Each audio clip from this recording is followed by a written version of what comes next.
আসসালামু আলাইকুম। আশা করি আপনারা সকলেই ভালো আছেন। আজকে কিছু কথা বলবো আপনাদের সঙ্গে। সেটা হচ্ছে বিজনেস নিয়ে বা ব্যবসা নিয়ে। অনেকেই লেকচার দিয়ে থাকে যে ৫০,০০০ টাকা দিয়ে বিজনেস করা যায়। আসলে ভাই ৫০,০০০ টাকা দিয়ে ব্যবসা হয় না বর্তমান যুগে। বর্তমান যুগে যদি আপনি ছোটোখাটো একটা ব্যবসা করতে যান, সর্বনিম্ন আপনাকে ১০,০০,০০০ টাকা লাগবে। ১০,০০,০০০ টাকা হলে ছোটোখাটো একটা ব্যবসা করতে পারবেন। হ্যাঁ, ৫০,০০০ টাকা দিয়েও আপনি ব্যবসা করতে পারবেন। সেটা ফুটপাতে আপনাকে ব্যবসা করতে হবে, এবং ফুটপাতের ব্যবসা দিয়ে আপনি কখনোই স্বপ্ন পূরণ করতে পারবেন না। আগের যুগ ভুলে যান। অনেক আগে মানুষ দেখা গেছে যে ফুটপাতে ব্যবসা করে অনেক কিছু করে ফেলছে। এখন আর সেই দিন নাই। এখন আগের আর দিন নাই। এখন আপনাকে বিজনেস করতে হলে কঠোর পরিশ্রম করতে হবে, এবং অনেক ধাক্কা সামাল দিতে হবে আপনাকে। দেওয়ার পরে আপনি একটা লক্ষ্যে পৌঁছাইতে পারবেন। এজন্য ফুটপাতে ব্যবসা করে আপনি কখনোই সহজে বড়লোক হতে পারবেন না। যদিও আপনি ব্যবসায় বড়লোক হন, তাহলে সেটা হচ্ছে আল্লাহর রহমত। ব্যবসার ভিতরে আল্লাহর রহমত এবং বরকত দুটোই আছে।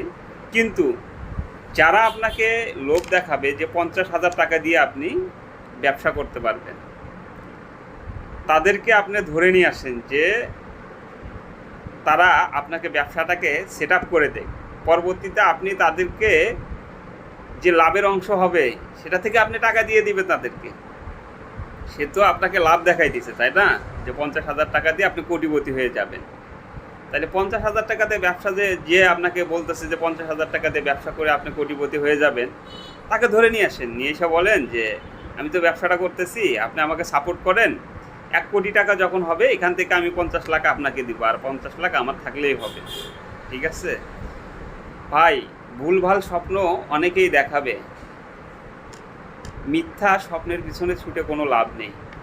দিন শেষে ক্ষতি কিন্তু আপনারই হবে। তাই আমি আপনাদেরকে একটা কথাই বলবো, আপনার মন যেটা বলবে আপনি সেটাই করবেন। আপনার মন যদি বলে যে আপনি ব্যবসা করবেন, আপনি চাকরি করবেন, বা আরও অন্য অন্য কিছু করবেন, বা দেশের বাইরে যাবেন, সেটা হচ্ছে আপনি আপনার মনের কথা শুনবেন।